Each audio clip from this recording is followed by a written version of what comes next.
दर्शकों को नमस्कार, मैं हूं शेखर त्रिपाठी और आप देख रहे हैं हमारा YouTube चैनल अखंड मंथन।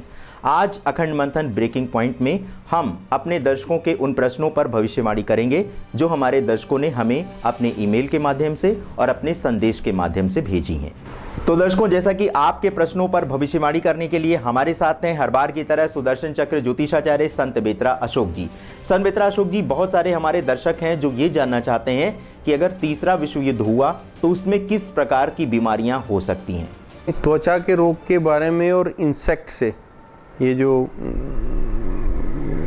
कीटाणु और जीवाणु टाइप हैं, इंसेक्ट्स बाइट्स से मानव जाति का बहुत ज़्यादा नुकसान होगा। जो बीमारियां होंगी कीटाणुओं के काटने से होंगी, इंसेक्ट्स के काटने से होंगी। वो इतने जहरीले होंगे कि आपको ऐसा भी समय आ सकता है पूरा शरीर ढक के चलना पड़े। आप देख सकते हैं कि किस तरह से संत बेत्रा अशोक जी का कहना है कि अगर तीसरा विश्व युद्ध हुआ तो उसमें त्वचा संबंधी बीमारियां अधिक हो सकती हैं।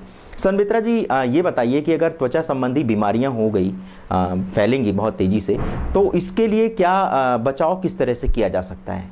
आपको प्रकृति के विपरीत नहीं जाना है। वृक्ष रोपण होना चाहिए जिससे जो है प्रकृति जो है, जो आपका जो एनवायरनमेंट जो गर्म हो रहा है, जहरीली गैसों के जो आपके रिसाव से आपके जो उठती हैं और आपकी ऐसी जो फैक्ट्री हैं जहाँ से आपका ओजोन लेयर डिस्टर्ब होती है, तो उसका ख्याल रखते हुए आपको प्रकृति का अगर आप चलते हैं तो इन चीज़ों को काफ़ी समय के लिए पोस्टपोन किया जा सकता है। पॉपुलेशन पे, जनसंख्या पे आपको नियंत्रण रखना भी बहुत ज़रूरी है जी। तो अगर तीसरा विश्व युद्ध हुआ तो उससे प्रभावित देशों को चाहिए कि वो अपने पर्यावरण का विशेष रूप से ध्यान रखें और पेड़ अधिक से अधिक लगाएं और जनसंख्या पर अपना नियंत्रण रखें। तो इस तरह से जो तीसरे विश्व युद्ध का जो हानिकारक परिणाम होगा उससे आप बच सकते हैं। तो दर्शकों, जैसा कि आपने पूछा है कि भारत और चीन का जो संबंध है संत बेत्रा जी, वो आने वाले समय में कैसा रहेगा, क्योंकि एक तरफ अमेरिका और भारत की मित्रता बढ़ रही है, उनकी दोस्ती बढ़ रही है, लेकिन चीन से जो है वो थोड़ी सी कड़वाहट आ गई है।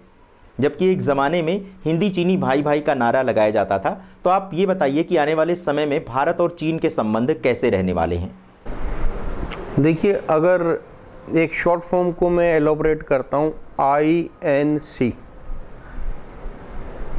I को ले लो इंडिया, बीच में N को ले लो नरेंद्र मोदी और C को चाइना ले लो, तो आप अंदाज़ा लगा लीजिएगा चाइना का हाल क्या होगा अगर बीच में मोदी हैं तो। और अगले 15 साल तक मोदी जी की भविष्यवाणी मैं कर चुका हूँ।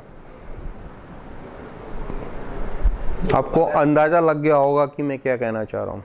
और हमारे बहुत सारे दर्शकों ने संत बेत्रा जी ये भी जानना चाहा है कि अगर भारत और चीन का युद्ध हुआ और पाकिस्तान, जो कि अक्सर भारत में आतंक फैला रहा है और अभी तक फैलाता ही जा रहा है, अगर पाकिस्तान ने उसमें चाइना की मदद की, चीन की मदद की, तो आप इसको किस तरह से देखते हैं? पाकिस्तान का क्या होगा? देखिए, जिस तरीके से भारत को कांग्रेस मुक्त बनाने का बीड़ा लिया मोदी जी ने और कांग्रेस मुक्त कर दिया, इसी तरीके से अगर विश्व में चाइना ने अगर ज़्यादा आंख दिखाने की कोशिश की तो उसका भी हश्र वही होगा। तो ये था हमारा भारत, चीन और तीसरे विश्व युद्ध के बारे में हमारा विशेष, जो कि दर्शकों के प्रश्नों पर आधारित था। अगर आपने हमारा चैनल अभी तक सब्सक्राइब नहीं किया है तो कृपया इसे सब्सक्राइब अवश्य कर लें और शेयर करना ना भूलें। हमारा व्हाट्सएप नंबर भी नीचे फ्लैश हो रहा है, उसके माध्यम से भी आप हमसे संपर्क कर सकते हैं। लेकिन हम आपसे फिर अनुरोध करना चाहेंगे कि अगर आप सिर्फ ज्योतिष गणनाओं के लिए या ज्योतिष संबंधी प्रश्नों के लिए हमसे संपर्क करना चाहते हैं तो अब आप हमारे जो ज्योतिषाचार्य हैं संत बेत्रा अशोक जी, उनसे सीधे संपर्क कर सकते हैं। हमने उनका जो पूरा जो विवरण है वो अपने सुदर्शन चक्र ज्योतिष विधा का जो हमारा विशेष कार्यक्रम था उसमें हम सारी जानकारी बांट चुके हैं कि किस तरह से संत बेत्रा अशोक जी से संपर्क करना है। और अगर आप चैनल के दूसरे कार्यक्रमों के बारे में कोई सुझाव देना चाहते हैं तो आपका स्वागत है व्हाट्सएप ग्रुप पे, क्योंकि अभी इस चैनल में बहुत सारी चीज़ें आनी बाकी हैं। तो हमारा चैनल देखने के लिए आपका विशेष रूप से धन्यवाद, आभार कि आप हमारे चैनल से जुड़े और हमारे चैनल को सब्सक्राइब किया। नमस्कार।